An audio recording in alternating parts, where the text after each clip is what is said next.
మాత్రే నమః. జై జగజ్జనని మాతాకు జై. మీరు చూస్తున్నది జగజ్జనని అమ్మవారి గుడి. ఈ అమ్మవారికి ప్రపంచంలో రెండే గుళ్ళు ఉంటాయి. ఒకటి హిమాలయాల్లో, రెండవది మన నంద్యాల్లో ఉంది. ఈ అమ్మవారు చాలా విశేషంగా ఉంటుంది.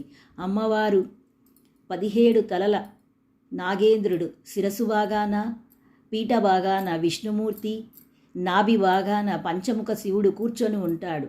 అమ్మవారి కుడి చేతులలో చంద్రమండలం, సూర్యమండలం, లక్ష్మీదేవి, అభయహస్తము, త్రినేత్రము, శూలము.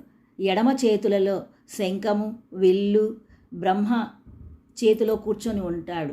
ఇలా విశేషంగా అమ్మవారు ఉంటుందన్నమాట. ఈ అమ్మవారు విగ్రహం 9 అడుగులు ఉంటుంది.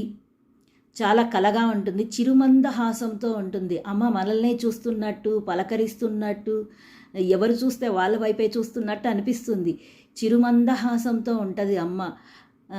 చాలా కలగా ఉంటుంది. ఇక్కడ 3 శ్రీచక్రాలు ఉంటాయి. ఇక్కడ ముఖ్య విశేషం ఏమంటే ఆషాఢమాసము నెల రోజులు ఒక ఉత్సవంగా జరుపుతారు. పుట్టింటి పట్టు చీర సారె అనే ఉత్సవం జరుగుతుంది నెల రోజులు. ఇక్కడికి పుట్టింటి పట్టు చీర తీసుకెళ్లే వాళ్ళు అంతా మేళతాళాలతో వెదరుబుట్టల్లో చీర సార తీసుకొని వస్తూ ఉంటారు. బాజా భజంత్రిలతో, కేరళ వాయిద్యాలతో ఇలా కోలాహలంగా అమ్మవారు ఉత్సవాలు చేయించుకుంటూ ఉంటుంది. చాలా బాగా జరుగుతుందండి. ఇక్కడ ఏమంటే సాంప్రదాయ దుస్తులే, మగవారైతే పంచ టవలు, ఆడవారైతే లంగా ఓణి చీర, మనము కుంకుమ లేదా తిలకం ధరించాల్సి ఉంటుంది. జడ కూడా ముడి వేసుకోవాల్సి ఉంటుంది, లేదా కుచ్చుల జడ లేదా కొప్పు వేసుకోవాల్సి ఉంటుంది. నిండుగా గాజులు వేసుకోవడము, కుంకుమ పసుపు పెట్టుకోవడము, ఇట్లా అన్ని సాంప్రదాయంగా ఉంటుంది.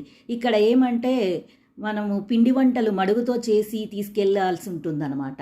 అమ్మవారుకు కుంకుమ పసుపు, గాజులు, ఒడిబియ్యము, సుగంధ ద్రవ్యాలు, చీర, పిండి వంటలు తీసుకెళ్తామన్నమాట. ఇవి అమ్మవారికి అక్కడ ముట్టిస్తారు. విశేషంగా గోరంటాకు కూడా ముట్టిస్తారు.